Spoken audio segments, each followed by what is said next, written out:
Will Facebook read your WhatsApp messages? Why am I asking this question? It's because of a pop-up that many of you may have received. Let me show you what the message looked like. Did you get this on your WhatsApp? It says, WhatsApp is updating its terms and privacy policy. And right at the bottom, there is a button to accept the new terms.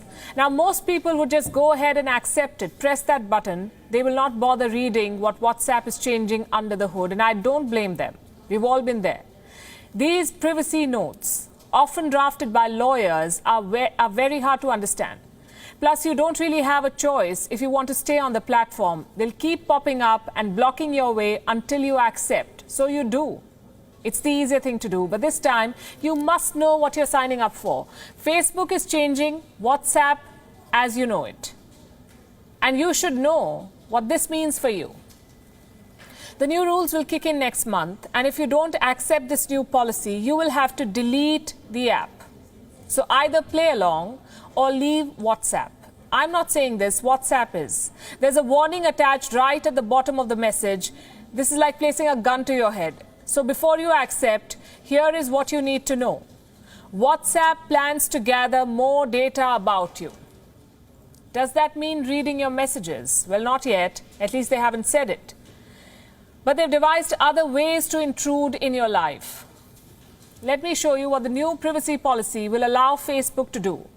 It will be able to gather a lot more information about you, your account information, which in this case means your phone number, your address book information, so all your contacts, your status information. This could be messages like available or busy that go right below your profile. That's your status. All the data on your transactions and payments, that's because this will be linked to their new feature, WhatsApp Payments. So they'll be able to track all your payments, all your transactions, and customer support communications. This could be messages you exchange with a business on WhatsApp. Facebook will be able to access all of this from your phone. And we are not done yet. There is more information about you that WhatsApp could collect with these changes, this new policy, like data about your usage, the kind of phone you use, even your location. So what kind of financial data does WhatsApp want? WhatsApp wants to access your bank account. It may not happen directly. There might be an intermediary involved, but they will have the access. WhatsApp would be able to move funds from your account and gather details about the transaction, what you're paying, who you're paying to, when you want the delivery. They will have all that information. Basically, Facebook wants to know how and where you spend your money. In specific circumstances, WhatsApp can collect data on messages too. Like when a message has not been delivered, WhatsApp can keep the message in encrypted form for 30 days. As it tries to deliver it, after that, the message will be deleted. Similarly, when you forward a message with media, like a message with a video or photos, WhatsApp says it can temporarily keep the message on its servers. So while WhatsApp may not technically be reading your encrypted chats with friends and family, it can still know a lot about you. And all that information can potentially be used to create your unique profile. Your habits, your preferences, your transactions, that will be part of your profile. Then this profile goes to Facebook. Facebook can share this information with other companies. Why do they want this information? Because Facebook is trying to make money from WhatsApp. So by tracking you and profiling you, this is what they will do. In India alone, Facebook has more than 200 million active subscribers, 200 million, which means potential data on 200 million citizens, 200 million potential customers.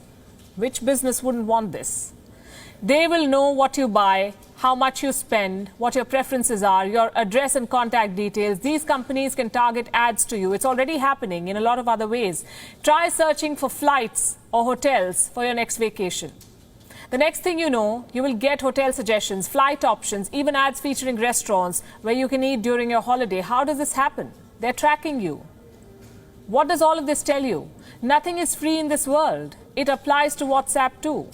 You think it's a free messaging service. It's not. Mark Zuckerberg bought WhatsApp for $19 billion in 2014. 19 billion. Many said he'd spent too much money.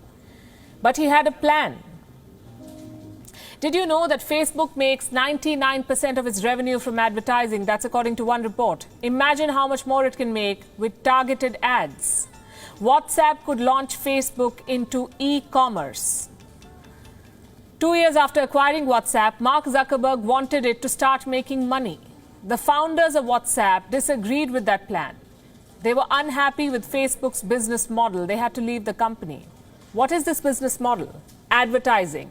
That is Facebook's business model. Facebook collects your data for targeted ads. That's how they make money. Now it will use WhatsApp to expand this operation, feed it to its giant network. Facebook will use it to sell ads to companies. Facebook wants to host businesses on WhatsApp.